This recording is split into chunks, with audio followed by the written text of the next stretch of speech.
Disruptors and curious minds, welcome to another episode of Thinking on Paper. My name's Jeremy. This is Mark. We Hello. explore technology, the future, what it means to culture, to life, to us as humans, what's going on in the soft matter of our brains. We unpack it here. We've got a great discussion today. We're going to talk about compute and compute potentially being a new currency, a new valuable thing for people to invest in and out of because it's going to be what powers this AI revolution. Mark, what are you thinking? What are you excited about today? How are we teeing the show up for our listeners? I'm interested in getting my piece of the AI pie on the back of the news that Meta have invested $15 billion in a 49% stake in Scale AI. Between 2013 and 2023, US and EU AI companies received over $560 billion in funding. We're talking trillion-dollar investment by 2030. And I want to be able to invest in AI. I don't have $100 million to invest in a company. I'm not a VC. I don't have access to these funds. And today's guest, Kony, CEO of GAIB, is running a platform that's going to give you and me the opportunity to invest in the AI infrastructure, which, as we all know by now, is going to be the infrastructure of the future. Not financial advice, by the way, listener. All right. Kony, thanks Hey, for Mark. joining Hey, us. Jeremy. Yeah, my pleasure. Thank you for thinking on paper with us. Yes, GAIB, AI infrastructure, investment, cryptocurrency, blockchain. Could you just, before we get into the details, paint us a big 5,000-foot plan view of what GAIB is and the challenge that you're solving? I would like to start with our name, GAIB. It obviously draws inspiration from Dune the movie, from Nissan Al Gaib, where it means the future, the unseen. And actually, GAIB is an acronym for three key pillars that we focus on: GPU, AI, and blockchain, or bond, which is the financial perspective of the whole thing that we piece them together. So what GAIB is trying to do is, number one, we're financializing and tokenizing these infrastructure assets for crypto and AI, which is GPU, to make it into a Eubank asset on-chain. And on top of that, we build a whole DeFi ecosystems and Lego and puzzles to make the AI economy to thrive. That's what we do. And what problem do we solve here? Well, there's several problems. One, we want to bring actual AI yield into the market, especially the crypto market. Because we all know in crypto, a lot of the DeFi protocols are just algorithm. You have to rely on token emission to incentivize people to do a lot of things. There's no actual real yield in the market. And the second thing is what we want to solve is to create new markets and new assets for people to invest into AI. Because right now, for anybody to invest into AI infrastructure, the only indirect way is for you to buy NVIDIA stock. Done. Nothing else. But what if now today we can actually invest directly into the AI infrastructure assets that power the whole whatever ChatGPT you're using, the Microsoft AI you're using? That would be great. So you're actually getting into the most important asset that everybody is relying on, which is compute. So these are the two problems that we want to solve and provide solution to. I look at three kind of blocks for you guys. One is this cloud data center provider, people that are actually building these facilities that use the GPUs that allow people to train models, build apps, run apps, all of that stuff. You have investors, like you mentioned, is right now the only way to really invest in AI is to buy NVIDIA stock or buy some other stock like that. And then you have this AI economy and what the effect is on the AI economy. So my question is, so I come from the data center space. I help people build data centers. I help people consolidate data centers. That I did that for a long time. And I worked with VC firms to do due diligence audits on portfolios that they were buying. So my first question is, do you guys have anyone on your team that has done traditional data center financing in the past? Because you seem very fluent in that language. Can you tell me about that? Yeah, sure. Like myself, I comes from a traditional finance background. I used to in investment banking, focusing on credit research, equity research, and private equity. So the whole structuring, financing, very familiar with that. And also during my study, I'm from the University of Hong Kong, like doing finance and international business, and then also PhD Java. So I have like this kind of area of expertise. And then the other hand is my co-founder Alex. He also runs a cloud company himself these days, and his family runs a semiconductor business. So we have the first line of information whenever we want in order to do the cross-check, due diligence on the other cloud companies and their customers or the assets that they claim to. And even we can have a direct channel with all the OEMs and ODMs of NVIDIA so that we can do some cross-check and reference check there. And then the third is for the growth lead on the Web2 cloud company side. Our team leader, the growth lead there, he used to work at Bitdeer, which is a Bitcoin miner. And at the corporate strategy and development team, where he was the one helping to do like a strategy M&A on three things: GPU farms, mining farms, and AI companies. He also did like a successful merger for Bitdeer to invest into other GPU farms and cloud companies. Team-wise, we have a group of professionals from the backgrounds across finance, AI, and also mining, and the crypto side, of course. So that's like, we share we share the blood, we share the DNA from that angle. Very cool. So let's stay focused on why GAIB matters to this cloud data center provider bucket. And then Mark, I know you want to go into how you as an individual can invest in this kind of stuff. So where this is headed, everybody, by 2030, there's a McKinsey study that the data center funding requirements for compute, for network storage, all of that stuff will be above $7 trillion. We're going to need $7 trillion to power what's going to happen in 2030. So we got to do things a little differently, which is really why GAIB is very interesting. So when you invest in a data center, when not as an individual, but as an investment firm, you invest in building a data center, it takes a little while for returns to come, because the revenue that data center has is either with what's called wholesale leasing, where you get a big chunk of space, or services out of that, or individual retail type arrangements. But how does your model, Kony, speed up this return on investment for people on the data center side? We don't speed up on the ROI for the investment side, but what we do is actually help them to get capital for whatever the expansion.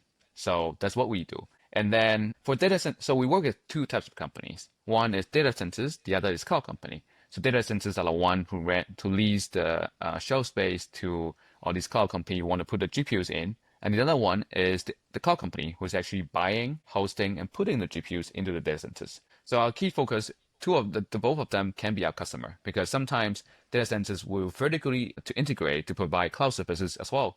But the other times, like it will be mainly the cloud companies that are actually renting these like space from the data centers to provide the cloud services. So what GAIB is working. Just let me jump in real quick, just for clarity purposes. So difference between data center company and cloud company. Data center company provides this controlled power and cooling space for people to rent and put their equipment in. What cloud companies do is they actually put the equipment into that space and they lease services out of that. So it's a little bit different. I just wanted to clarify that. Correct. Thank you. Yeah, so we can work with both, because sometimes they do vertically expand, and they can even build their own data centers. So that's why we can work with both. And what GAIB is helping and working with these two types of company is that we provide a solution for them to get capital. You as a cloud company, now you want to expand, you need to get capital to buy these machines and put it into the data centers and host it up and get clients back. So the usual traditional way for you to get capital, there are mainly three ways. One is either you having money on your balance sheet or profit. The second way is to go to VCs to say, hey, I want to raise some money through equity financing, and can you invest into us? And the third way is through private lending, going to family offices, credit firms, banks, and other traditional institutions to get money. But most of the cloud companies these days can only have access to the first two routes. They can't really do private lending or private borrowing in this case. Number one, traditional institutions are pretty risk averse after the 2008 financial crisis. A second thing is, if they were to do this, they still find it hard to understand GPU as an asset class, because it's novel. It's not so common that, okay, they understand the whole GPU economics, the cloud company economics. So it might take some time for them to do it. And the third is, there's no standard for you on how do you appraise the asset, how do you understand the company's cash flow. So what we want to do is, GAIB as a platform, number one, we want to set a standard. How do we price these assets? How do we structure this asset? How do we tokenize these assets? And second is, because we have the know-how, we are inside the cloud company space. So we understand the cloud company economics. That's why we can easily be the one to underwrite and package these deals together for our investors, or for our buyers, users on the platform. And the third way is, when we actually do this process, because we know the space is way faster than the other traditional players in the market. And let alone, there are not many traditional players. Even if you look across Web3, Web2, there are very few of them. If you're talking about $1 billion, $2 billion company, or even $10, $20 billion company like CoreWeave, they could have whatever capital market means they want. They can go to the bank and say, hey, this is my stock, this is my client, and get money. But those smaller cloud companies, which are a few hundred million, few $1 billion, they might find it hard to get capital. And this is exactly the segment of companies that we want to focus on, which are, number one, exponentially growing. Second thing is there's a gap missing for them to get capital there. And what we're seeing in terms of the trend of the global expansion for these cloud company sector is that there'll be more and more regional and localized cloud companies being spun up to meet the local demands and regional demand. Back in the days for cloud, when we talk about cloud, we all would come to our mind as a public cloud, AWS, GCP, Azure. But if we're talking about AI cloud, these traditional top public cloud may not meet the needs. That's why we need newer type of regional cloud that's coming up, and it's taking over the space. As you mentioned, we need $7 trillion of capital to invest in the whole tech stack of the AI supply chain. This is exactly where we want to become a funding channel to make that happen. And along the way, anybody can invest. It's not only those rich institutions can do it. I want everybody who want to get a bite of the growth of AI can actually invest through the asset class that, the most important asset class, which is GPU and compute there. Yeah, and to kind of break it down a little bit further, the large facilities will be out there. These cities, they're cities of compute infrastructure. The reason why you have to have localized version of those is basically it's a network limitation, right, Kony? So if you're trying to pull a whole bunch of data from one site that's 1,000 miles away versus getting that distributed to somewhere 5 miles away, we're going to be able to do a lot more with the data. That's the reason why. That's a great argument for why the small to mid-size folks are going to be really important, which bodes well for what you're doing at GAIB. Correct. Yeah, perfect. Yeah. I love Jeremy's such an expert. I'm not going to say much in this show. I can feel it. You mentioned the speed of the investment, and I imagine depending on how good the idea is, going to VCs, go to private investment, pitching again, very time consuming. Nothing moves quicker than AI. Okay, a small to mid-level AI company comes to you. What's the turnaround? How quickly could they be financed once you decide that they are the right partner for you? We should have a process of prelim due diligence and also a thorough one. Prelim one, we can finish that within a week. So you fill in the questionnaire, we understand what is the capital you need, how much you need, how long you need, and then what GPUs do you have, and then who is your client. This is the basic information. And after that, if we have a few criteria. One is we want to work with a company that has existing asset GPUs there. We want to work with a company that has some good tractions, because at the end of the day, the counterparty, the risk is the key risk there. So we have to know who the money that we're giving to and what is their background. And after the prelim DD is done, then we'll enter into a more thorough due diligence process, which we will need to take in the third-party auditor, the Big Four, the accounting firms to understand the capital structure, financials, the client, the payment history, the asset appraised, how much they're worth, etc. So that one, depending on how cooperative the company is, it could be a pretty short period of time, within a month or two, or it can be long if they are not cooperative. So it all boils down to how both sides want to move things faster. And because we have a pretty standard framework internally in terms of how we underwrite the risk, how we analyze the risk, how we structure the cash flow and the product. So it's just plug and play. When every materials field box is being checked, then we're good to go. So that's the standard we want to set to the market as well. Because ultimately, there will be more people doing this. I have no doubts. What we want to do is we want to become a platform where we can onboard other people who can bring in these cloud companies, data centers, or even capital on our platform as someone bringing the deal. If you look at Lido has a few operators. They get ETH operating a node, and then to get the network running. On our platform, we want to be the same. So we are the initial operator. We want to have other operators bring more deals, bring more assets and connections to the platform to tokenize these assets for people to invest into. So there needs to be a standard. Otherwise, you cannot scale. So this is exactly the foundation that we're laying here. So real quick, disruptors and curious minds, don't come to Kony with an idea of I want to build a GPU farm. You have to have GPUs working. You have to ideally have some transactions on these things, which makes sense. That was my initial question. So that you answered very well. So let's talk about how you value, because one of your core competencies I think you mentioned in a few minutes ago was the ability to evaluate this type of asset based on your team, based on their experience. So if I picture, this is like the gold rush where I bring my pile of gold to your desk and you start biting it to see if it's real gold. Talk me through how you evaluate a GPU and give it value or don't give it value. So GPU, as any other asset, there has an asset value attached to it. And the reason why we usually mention what we do is not only tokenization, but also financialization, is that we have to understand these assets' value and the future's value. Because we want to buy something. You're buying into whatever cash flow they're generating in the future, not only the asset value itself, because these assets can depreciate. If you look at any asset, it means like there always will be a depreciation in terms of residual value there, whether it's a house, a car, or even GPU that we're talking about. So we have to not only look at the depreciation as a non-cash cost, but also look at the future cash flow. So what we do is you come to us with a GPU. Number one, we have to know what type of GPU they are, and then how long they have been being used for. The third is how much they're being sold out to. For example, what is the hourly rate that you're renting it out for? And the third is how long that rental contract or even your client contract actually lasts for, so that we can determine, let's say in the next year, we're going to give you money or we want to invest into the asset here for the next 3 years. How much can I get back? And if we say, okay, we can get back $100, then we can discount it back to the actual present value of how much these assets are being worth of. It's just very simple.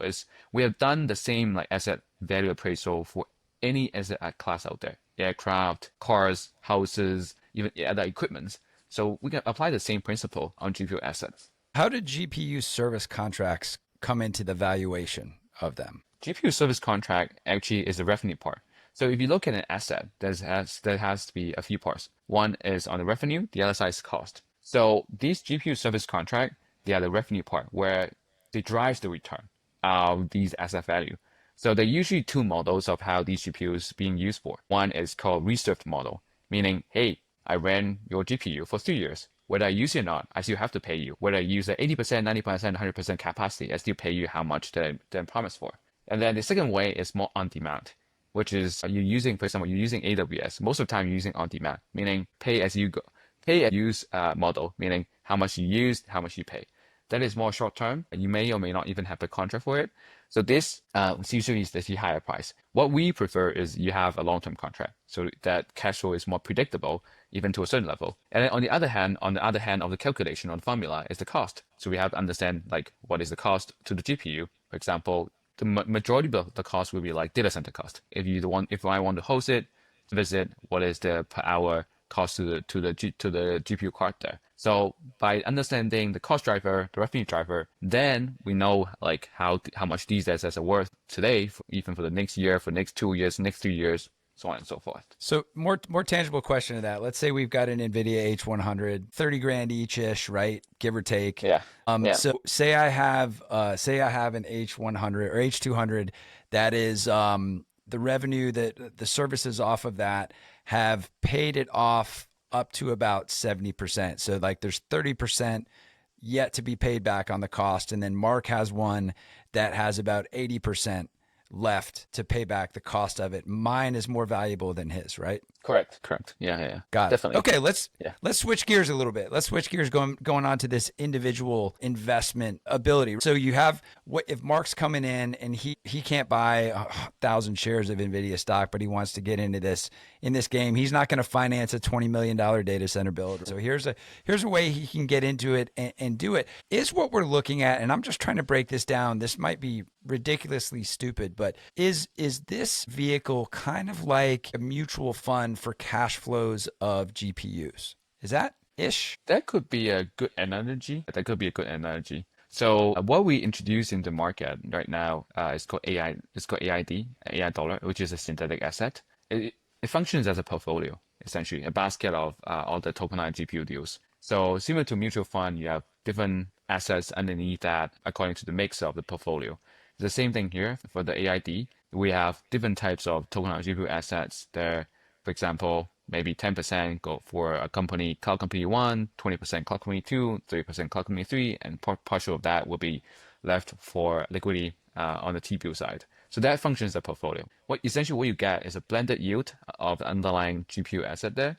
And also you're pretty diversified. You're not like, okay, just being attached to one deal there. You're diversified to a portfolio of deals, and the risk is sort of like diversified as well, because the cloud companies they're working with right now, they're global. So you can get access to not only US-based cloud companies' data centers, but you can get access to the outside the US, where you can give you sort of a check and balance in case of geographical, political tensions there, if there's any case, just like a diversified portfolio. AI is increasingly what feels like a gated world. where me and Jeremy and a lot of the listeners of Thinking Paper, okay, we click buttons on ChatGPT, but we have no access to the underlying structure. And that is a bit like big tech and the social media platforms, and you don't own your content, and very few companies control everything. And GAIB's kind of pushing against that. And so for all the crypto Twitter people, I've got a few $100 and I want to invest. Could you walk it through for a non-GPU, non-data center expert, just an interested party who wants to knock down some of those walls? The reason why we're doing the tokenized GPU products, why we're doing the AID product, is that no matter how much you want, $10, $100, $1,000, even $1,000,000, we don't differentiate you. Like, you can just buy the portion that you want to the level that you can afford and the risk that you can take. So it's very simple. If you want to get involved, just go to a website, check out. We're running a pre-deposit campaign. So you can deposit USDT, USDC on any chains that we supported, which include Ethereum, Arbitrum Base, Say, going to a couple other chains more. So you just deposit there. And what you're getting is, number one, we have some incentive program coming up. We have the underlying like GPU yield there as well. So it's just as simple. You essentially holding a yield-bearing asset as you're buying like Ethereum token, which is non-yield-bearing. Stake ETH is another story. And getting back to I want to add one more thing, is exactly what Jeremy was saying. Like, a lot of the big tech companies trying to build their own AI cloud companies, AI like data centers these days. And what we want to do is to not only let like big guys be the one that benefit from the underlying asset, but also anybody that want to invest in this asset class can do it. So that's exactly why we use token for. Because when you tokenize one thing, you can break it down into pieces. You can fragment it to the level where it's affordable on dollars level, $10, $100, $1,000. You don't have to be deep pocket with $10 million to play the game. Like, what's the minimum buy-in here? To some height, like to these big tech guys, the buy-in is 10, 20 mil. But what we want is lower it down. Buy-in is $1, $2. Like, you can do it that way. You don't have to because of your like capital to be blocked out of the game. That's what we don't want. As I mentioned earlier on this podcast, the problem that we want to solve is, number one, is bringing actual yield to crypto. The second thing is to break down barriers, introducing new markets and new channels for anybody to invest into. So these are the key things, why are we doing here and what crypto is here for, because they allow people to invest and lower down barriers. So I know you're probably on the other side of this equation. You're trying to bring in people to the platform to jump in as investors, but you're also building the portfolio, right, of GPU owners and stuff. Tell us about how that side's going and how soon that may be ready for prime time. Yeah. The supply side of GPU cloud companies, we're working with over 10 cloud companies globally right now, including the first NVIDIA cloud partner on the sovereign level in Thailand, first one in Taiwan, first one privately held NCP. NCP is a term where NVIDIA use, meaning they give privileges to these cloud companies, their official badge, like, hey, you are my affiliates, that we want to give you the best access to GPUs, best clients in the region. So we're working with like these three in that region. And the other cloud companies they're working with span across Malaysia, Vietnam, Japan, Singapore, Hong Kong, in the Asia area, and then US, Canada, going to Mexico and the America side. And then Europe, we're talking to cloud companies in Nordic area, Iceland, and even on the APAC side, we're also venturing into Australia. So the space has expanded multifold when we started the project. We came out last year around this time, like June, July, that time. It was kind of still a small scene where there are more companies coming up, but not exponentially growth yet. But after what we have seen since the launch of DeepSeek R1 and V3, the whole market changed. People thought that the demand for computation asset would drop with the more efficient model comes out. Well, in fact, it is not. If you go to look at CoreWeave, which is one of the up and rising cloud companies against GCP, you see the results for Q1 is amazing.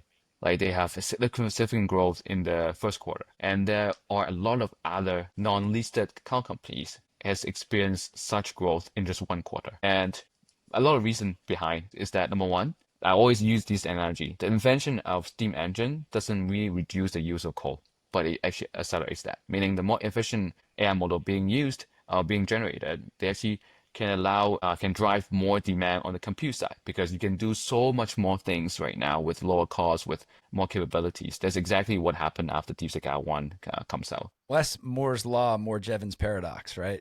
Yeah, With exactly. that. All right, so you've got 10 plus partners that you're in various states of evaluation, onboarding. Is there a target date that you have set right now that, hey, we'll have this pool of GPUs tokenized and ready for people like Mark to participate in? So the reason we're doing a pre-deposit campaign right now is to prepare for the actual mainnet launch where we have like the GPUs to be tokenized. In the pipeline, we have over $2 billion to be ready, tokenized in the next 1-2 years. Immediately in the next 3-4 months, a few hundred mil is just ready to be ready. It's ready that when we actually launch, they will come on board. Did you say So a this few is the hundred timeline million? Yeah.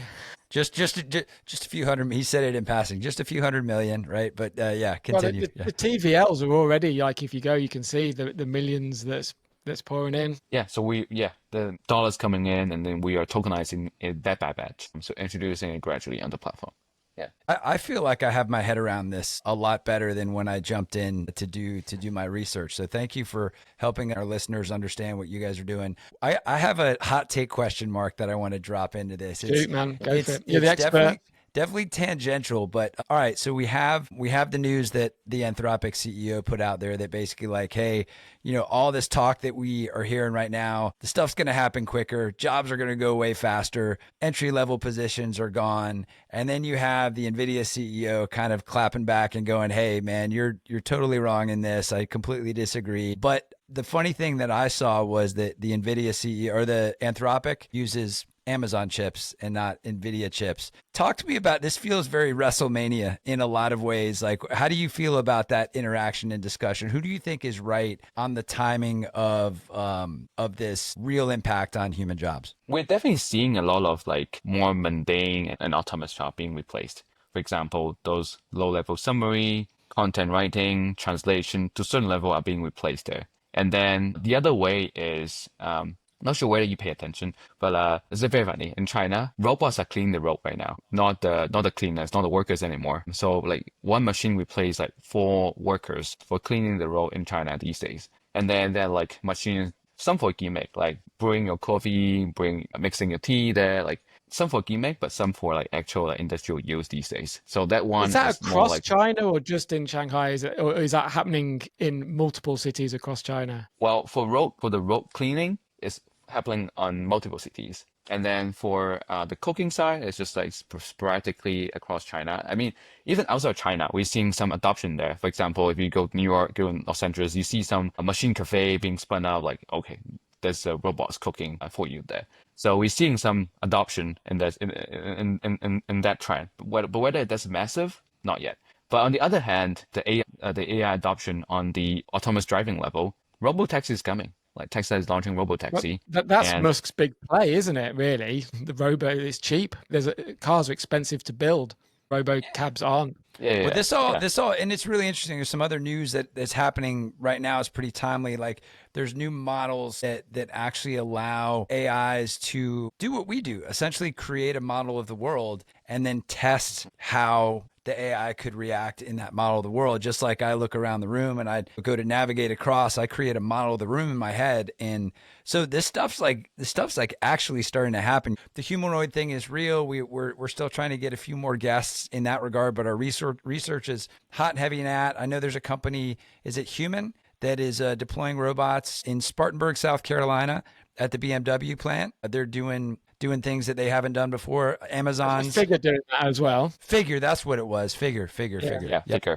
And filmmaking, Evo, Flow, the Google stuff, that's getting better and better and better and better, isn't it? The Evo one is actually good. The Evo model for filmmaking is good.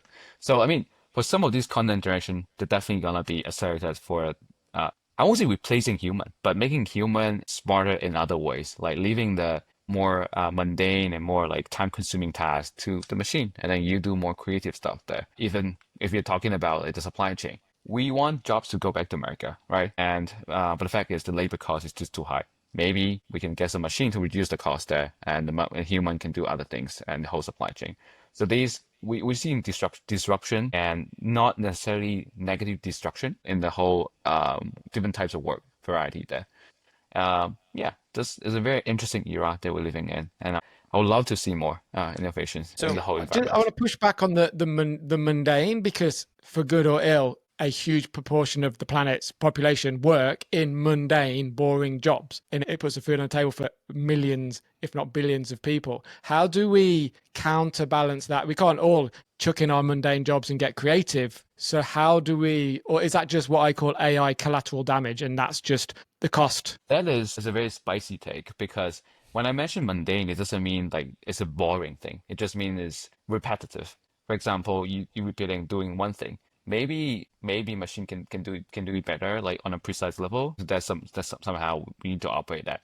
But human can still be there, do the checking and do other tasks that would be required. And unfortunately, because of the shift of a cycle, we would definitely see people need to upskill. People need to be retrained for that like specific task that we're doing these days. It happened to other industries, unfortunately. For example, when a lot of these like factories move out of China to the SEA regions, a lot of the people in China lost their job. Like the unemployment was real. So they need to be retrained and get back in the market. This is the whole how systematic is doing. That's why I'm not sure you know, like in Japan, all these banks, they're asking their employees to learn how to use AI. You know, then if they don't take the lessons, they don't get a certificate, they would just lose their job. So I think the key point here is AI can replace some part. But what we can do is to how should we leverage AI to make ourselves better, to make our skills better, so that we can learn more newer tasks that we can spend more time on, like more high value added tasks that we can do. Kony, you hit a very important note right there, and a lot of previous shows talk about this. Is you got companies like Shopify and a few other companies doing this AI first mentality, where I would ask for headcount. Shopify's like, hey, prove to me that AI can't do it, right? And then we had a couple other guests talk about, hey, you can learn anything, right, with AI. Go figure it out. So we're moving toward this orchestrator of generalism, right, as opposed to specialization, which I think is really good. And then lastly, friends and neighbors, if you're freaked out about AI, go listen to our episode Unpacking Packing McCormack's Most Human Wins. All we're going to do is move up another level of abstraction. Our old outputs are going to become inputs, and everybody's going to be fine. And we'll also have invested in GAIB, so we'll have lots of return on our investment. So when we get more creative, we'll have the funds to pay for our creativity as well. Not investment Jeremy. advice. Yeah, do not. Not investment advice. Not investment advice. Okay, two important questions that we're going to finish with here. Kony, number one from Kevin Kelly. What should humans be? And how does technology help us get there? I think humans should be creative, because each one of us is a very interesting soul, where creativity is something I don't think machine can replace. Like every day, we're thinking of new solutions. We're thinking of new ideas that make us improve, make us drive. And we create AI, not AI created us. So I think that trend will continue to be the case if humans maintain our creativity, think of new ways, think of ideas, drive things for us. That's where like evolution goes. And the second thing is, I think humans should still maintain the feeling, maintain the emotions, maintain the touch. Like this is what AI cannot do. We are humans made of flesh and blood, and we do have sympathies that machines may not have. Spread love, spread care to the people. So I think that's the most important thing that we should be. Before we get on to the final question, I'm going to hit a soapbox just for like 45 seconds. Go on your soapbox. So Kony, you said something really important that resonated with me. Maintain our creativity. Maintain our creativity. There was a study in the 70s that tell us we get less creative as we get older, to the point of exponential dips in creativity. Let's define creativity as the ability to think divergently. Instead of focusing in a very linear mode, you're kind of putting things together, being creative, mashing things together. We lose that ability if we choose to not work on it. Find a gym for your divergent thinking. Guess what?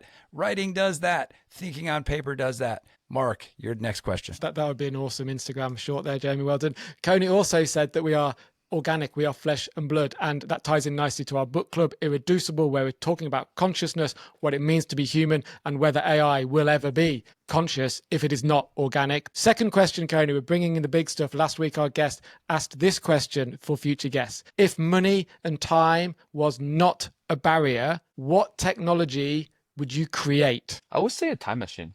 Money and time is not a problem. I would create a time machine because it can allow us to see things through the way, and even travel back and forth. Number one, go back to the past.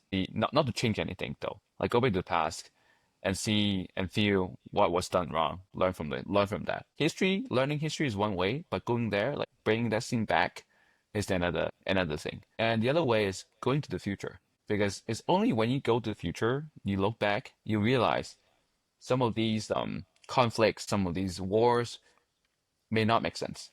All right, if you look at these like conflicts and wars across a long time horizon, they're just like a tiny dust in the whole universe. Why do we harm people? Why do we kill people? Let's just stop these conflicts, stop these wars. We live on the same planet, right? So, and also when you go to the future, you will see that human evolution, human and generations, we iterate. Like hopefully it's one generation better than the others. We have done it in the past thousands of years. We continue to do so. And yeah, that's what drives us and keep us moving forward. Like we have a goal, we keep on creating, innovating, and hopefully the society, everybody is living a better life ultimately. Wonderful answer. So that's two. Now we have a time machine, Jamie, to add to our spaceship to explore the stars. It's a good question. Well, I'm gonna add an empathy module into his time machine so that when people go to the past, they can actually activate empathy and really connect with everything. Kony, this has been a fantastic conversation. Thanks for following all the paths that we went down. And I think this presents a pretty clear picture to our listeners what you're trying to do. I think it's really innovative. I think it's pretty accessible. So keep us in the loop. Give us an update. Maybe pop back on and chat with us again. Thanks for being here, Mark. Closing thoughts? Yeah, GAIB.ai to learn more about Kony, and GAIB thinkingonpaper.xyz to learn more about thinking on paper. And thank you for thinking on paper with us, Kony. We'll leave it there. We'll see you next week. Be disruptive. Stay curious. Thinking on paper.